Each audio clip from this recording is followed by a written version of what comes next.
If it's your calling, it's gonna keep calling. A few months ago, I decided to start all over again. My current YouTube channel wasn't going so well, and after a bit of thought, I thought it could be a cool idea to start over. I re-uploaded all of my old videos in there, trying to start from zero, and it ended up a disaster, giving me basically no results. There are a few different things that this new experiment has taught me, and one is that starting from zero, starting all over again, is not always the best option, because with every new year and with every new opportunity, we build up the idea of starting new, starting fresh, glorious new beginning, after which everything must fall into place. But when it doesn't happen, then it feels very disappointing and soul crushing. After 6 weeks of posting every week and being consistent to my goal and dream, trying to make it happen all over again, it just didn't work. The lack of results has kind of crushed my soul so much in that moment. Then I realized something else that I think will be helpful for you too. I have a letter that I wrote to myself almost 10 years ago, where I described what I want my life to be like and look like in the future. This quote, "If it's your calling, it will keep calling," hit me like a ton of bricks once again. July 2017, I wrote, "I am a blogger. I write about lifestyle, self-development, self-consciousness, confidence, knowing your value and your worth, and whatever comes to my mind and helps me express myself the best way possible. My content is fun, full of love, smiles, and positivity. It's reassuring, it's uplifting, educating, and moving. It helps develop and find pleasure and joy. People who follow me understand me, and we all learn about life from each other. I am a role model, a teacher, a speaker. Apart from blogging, I also make videos. Millions of my followers are very good people who are very excited and supportive when I put up new content. I am developing myself and helping billions of people. Sharing my knowledge and helping people discover themselves and develop in any wished way is my true passion." When I reread that letter to myself, it was really endearing and heartwarming and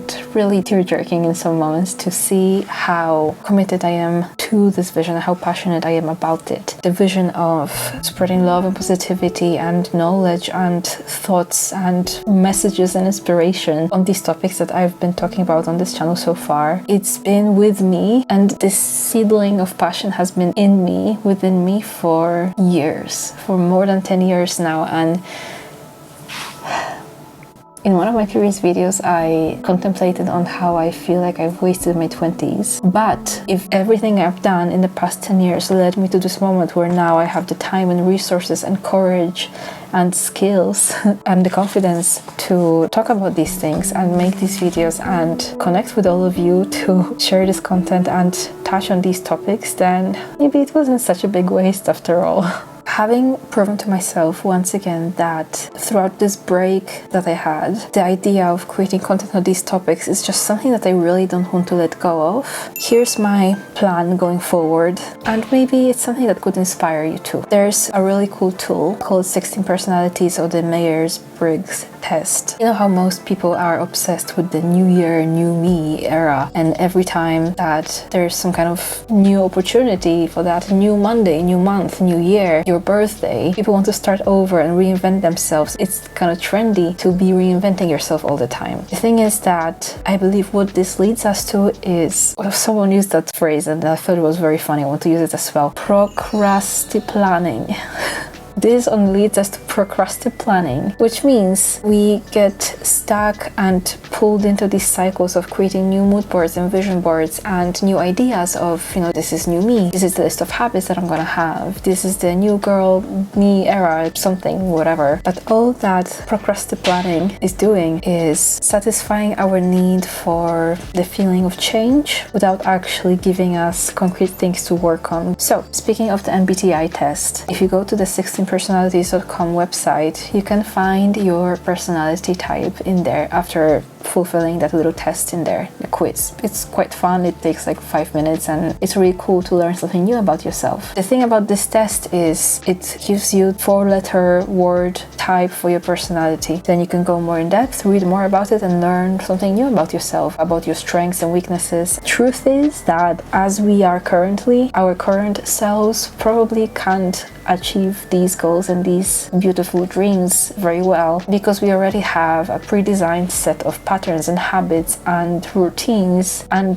personality traits that we get stuck in that keep us in the place where we are right now. And in order to achieve that beautiful new girl, new me, new year era and actually become someone new persistently and stay there, most importantly of all, what we need to do is look at this personality type and perhaps explore the opposites. So for example, if you are more of an introvert or than extrovert, maybe there are some characteristics from the extrovert side that could help you become this new you and achieve these goals that you have.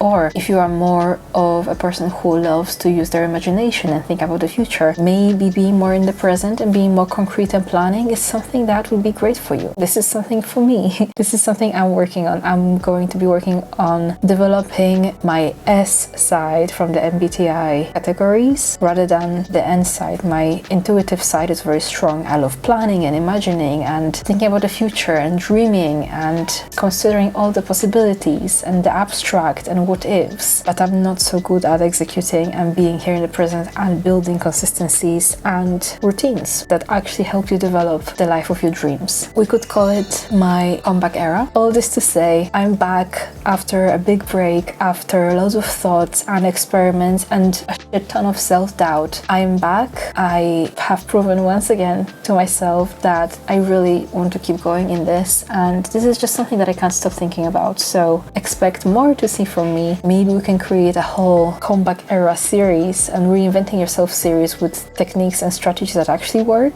and talk about it in the future. So if you are also an overthinking creative who feel lost and stuck in where you are, or you feel a bit discouraged at the lack of results on your journey, or you just need a safe space to explore your dreams, to allow yourself to be messy and inconsistent and just explorative, then this is a space for you. A space for self-doubting creatives trying to figure out our next steps on our journey to our beautiful, gigantonormous goals and dreams. I'm happy to have you here. I'm happy to be back. I would love it if you shared in the comments what things have you been overthinking lately. Share your thoughts in the comments. Be loving and supportive. Subscribe if it was up your alley and you want to see more content from me like this. I'm happy to have you here. Thank you for watching and take care.